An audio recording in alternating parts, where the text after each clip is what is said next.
Functions and relations. Okay, para mas maintindihan natin kung anong functions and relations, let us find out. So, relation, any set of ordered pairs, the set of all the first coordinates is called the domain of the relation. The set of all second coordinates is called the range. So, sabi dyan, any set of ordered pairs. So, that is a relation. Okay, this is the symbol of set. And this is the symbol of ordered pair, which is X is the domain and then Y is the range.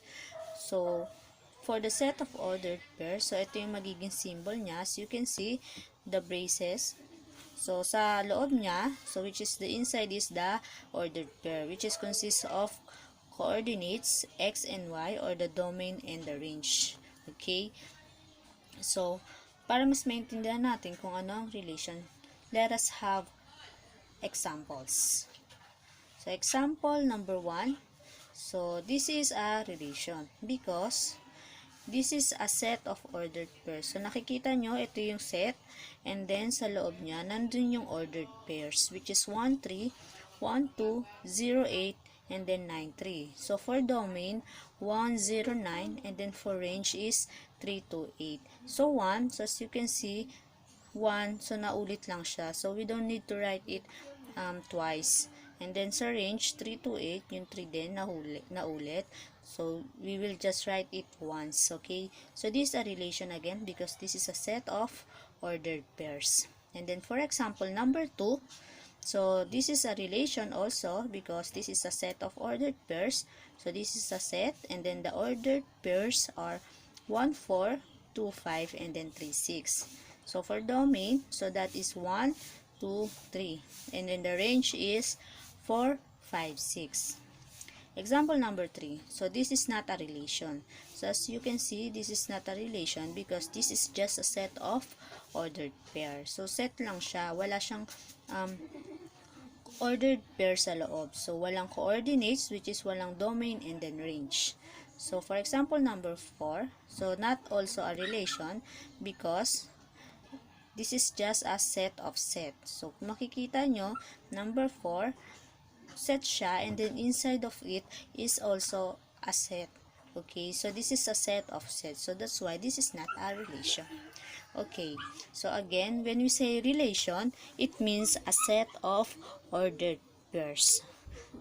So, let us find out the definition for function and the connection of this to the relation.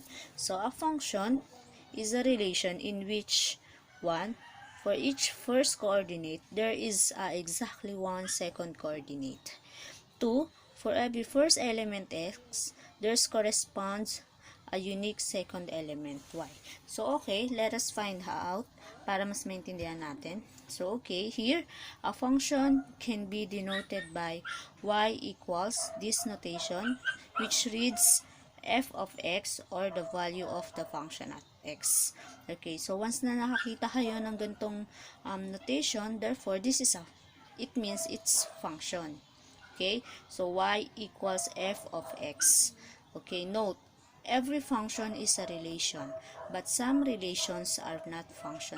So, ibig sabihin nito, every function is a relation. Ibig sabihin, once na sinabing functions or function, it's automatically a relation.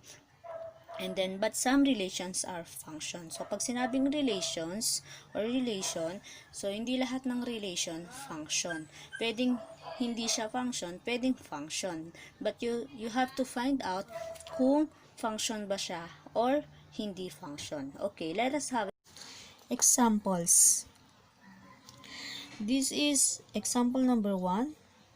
This is a relation because it is a set of ordered pairs, which is 1, 3, 1, 2, 0, 8, and 7, 4.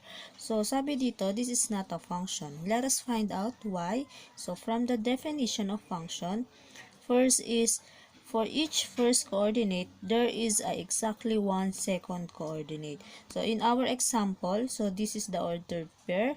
So, this is the first coordinate, and it has second coordinate or exactly one second coordinate. So, kung merong x, it must be has y. Or kung merong domain, so dapat meron tong exactly one range. So, this example, so nasatisfy naman niya yung definition number 1.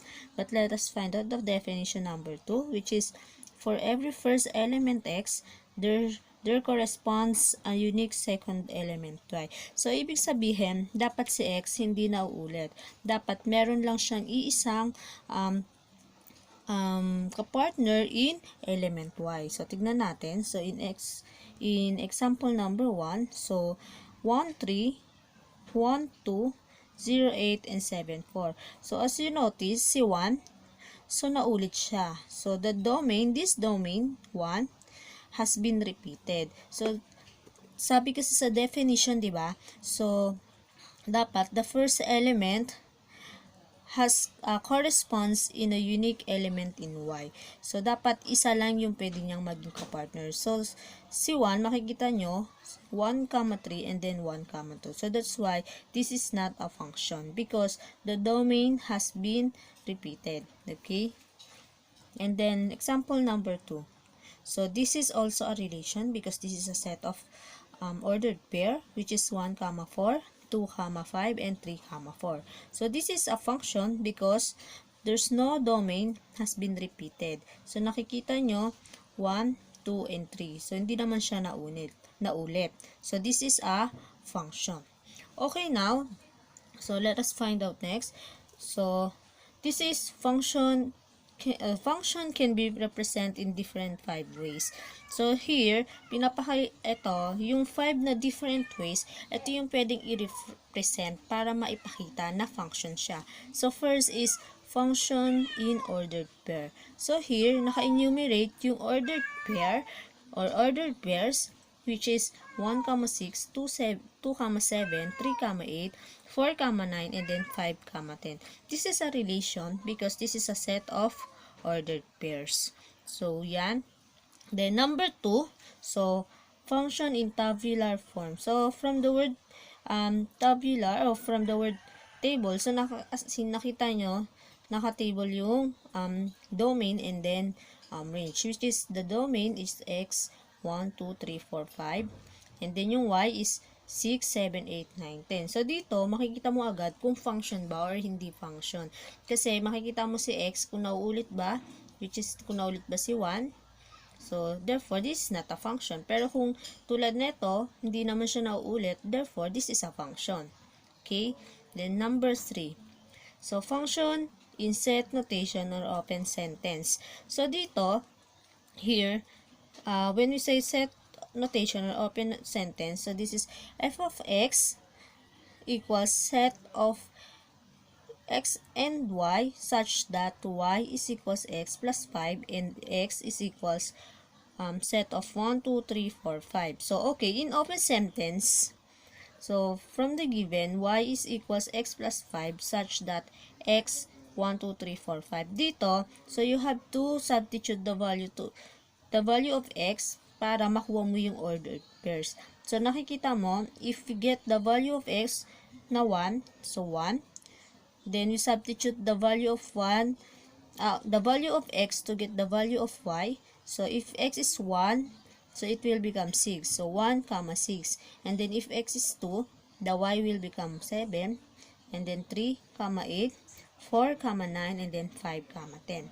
So, that is a set notation or open sentence. Then next is arrow diagram or mapping. So, in arrow diagram mapping, so as you can see, there has a domain and then range. So, 1 is for 5 only, 2 is for 6, 3 for 7, and then 4 for 8. So, kung nakikita nyo, so merong arrow, kasi sabi, this is a arrow diagram and mapping. Mapping because it has a direction kung saan papunta siya. And then, arrow diagram or mapping has 3 kinds. So, yung first niya is one-to-one correspondence. So, pag sinabing one-to-one correspondence, one number in x is paired with different numbers in y. So, here, so, in domain and range, so 1 is for 5 only, 2 for 6 only, 3 for 7 only, and then 4 for 8 only. So, here is 1 to 1. So, kung isang number kay domain, so, isa lang dapat siya kay range. So, this is what you call 1 to 1 correspondence. And the next is many to 1 correspondence. Many or more than 1 numbers in X pair with the same number in Y. So, dito sinasabi na yung number sa Y, naka-pair siya sa number ng range. Kumbaga, dalawang number sa domain, naka-pair sila sa iisang number sa range. So, as you can see, 1, nakay 7 siya naka-pair, and then si 2, nakay 7 din. Like 3, naka-pair kay 9, and then 4, naka-pair kay 9. So, pag sinulat mo siya in ordered pair, it will become 1, 7, 2, 7, 3, 9, and then 4, 9. So, that is what you call many to one correspondence. And then lastly is one to many correspondence. So when we say one to many correspondence, it is one number in X paired with different numbers in Y. So yung isang number sa domain, naka-pair siya sa maraming number or more than one in range. Okay? So as you can see, 1, so naka-pair siya kay 6, kay 7, and then 8. Si 5, naka-pair siya kay 9 and 10. So, once we write it in ordered pair, it will become 1, 6, 1, 7, 1, 8, and then 5, 9, and 5, 10. So, this here, this is what you call one-to-many correspondence. So, as you notice, the three kinds are all relations. But, the one-to-one correspondence and many-to-one correspondence is So, one-to-one correspondence and many-to-one correspondence is considered function. So, sila lang yung function kasi here, as you can see, nakikita nyo, si domain, nauulit siya. So, therefore, one-to-many correspondence is not a function. Okay? So, now, let us proceed. So, for the last way to represent a function, which is graphical form. So, here it is just f of x is equals x. So, in graphical form, para ma-identify mo if function siya or not, you can use the vertical line test. So, pag sinabing vertical line test, the graph in the plane represents a function provided that no vertical line intersect the graph at more than one point. So, okay. In this first example or illustration, so yung color blue na nakikita nyo, that is what you call the graph. So, yun yung ordered pairs na nag-graph nyo. Then, once na nag-graph nyo na yan, pwede kayong gumamit ng vertical line test para malaman nyo if function or not. So, let us say nag-draw tayo ng vertical line. So, ito yon. So, once you draw a vertical line, makikita mo, there's an intersection. So, meron siyang isang intersection. Diba? And then, once you draw again, so, there's only a one intersection. So, same here. So, there's one intersection. So, kapag ganon, therefore, that is a function. Because, it intersects only at one point. So, that is a function. So, let us example. So, next example. So, here, yung ordered pair mo, na-graph mo ng circle. So, nag-form siya ng circle. So, once you use the vertical line test, so, ito yung vertical line test. So, as you can see, it will create two intersections. So, here, and then here. Therefore, pag ganon, it is not a function. Okay, the next here also, so this is the ordered pair you create. So, open to the right. So, once you once you do the vertical line test, so makikita mo, nag-intersect siya ng twice, diba? So, therefore, this is not a function.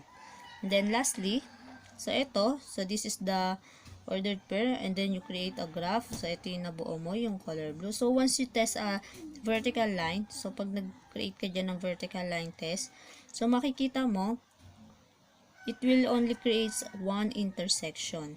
So, therefore, this illustration is a function. Exercises.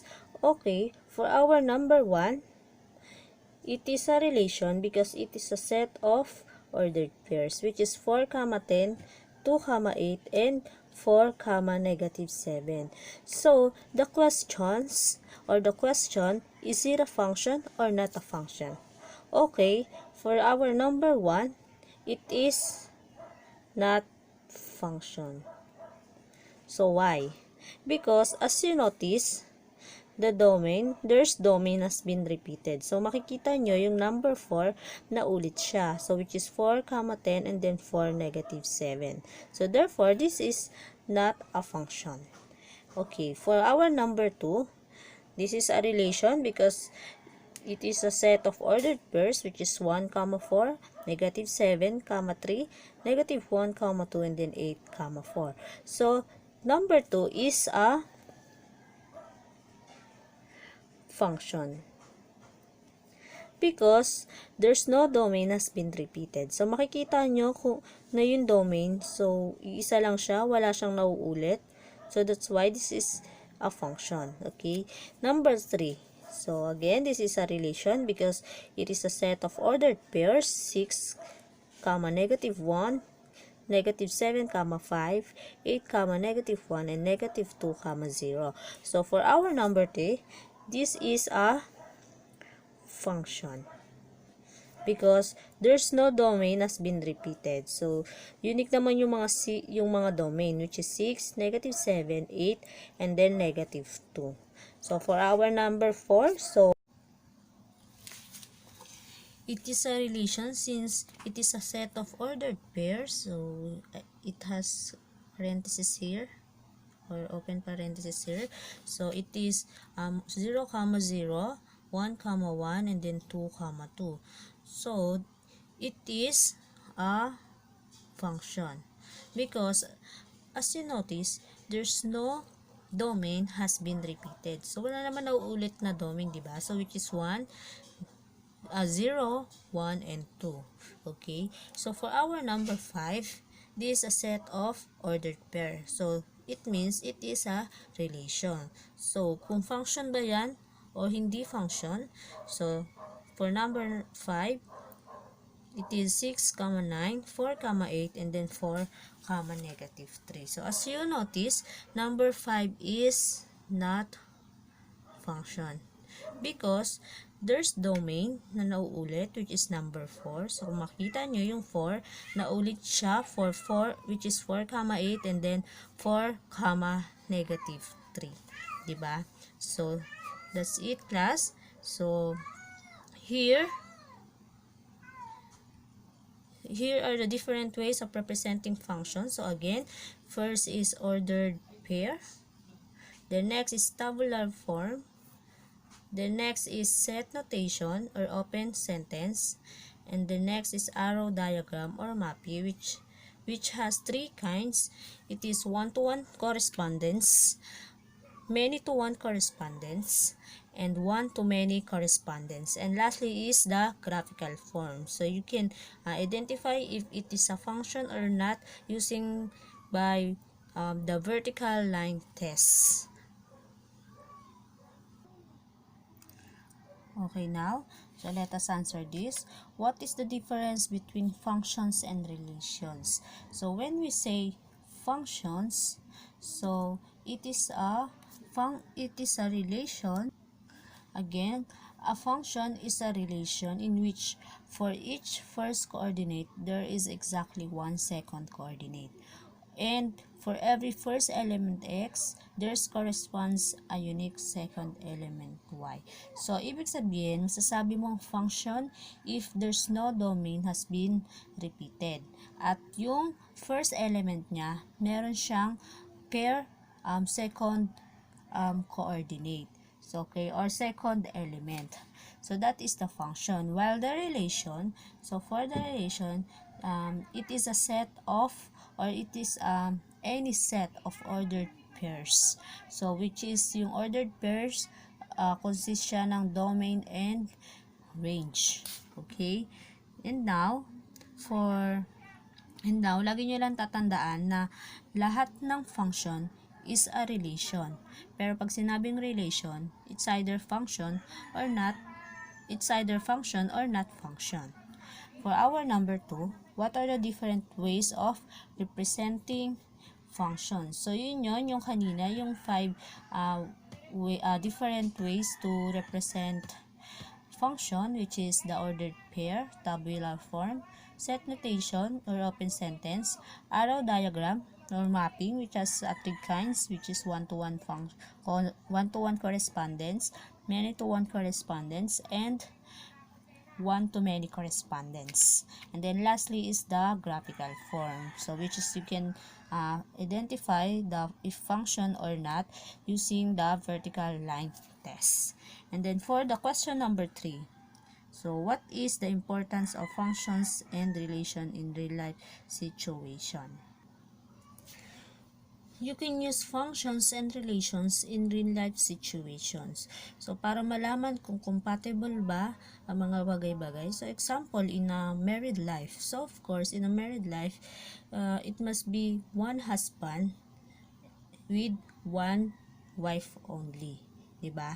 So, kapag madami ng partner si husband, so, pwede na, it what you call polygamous.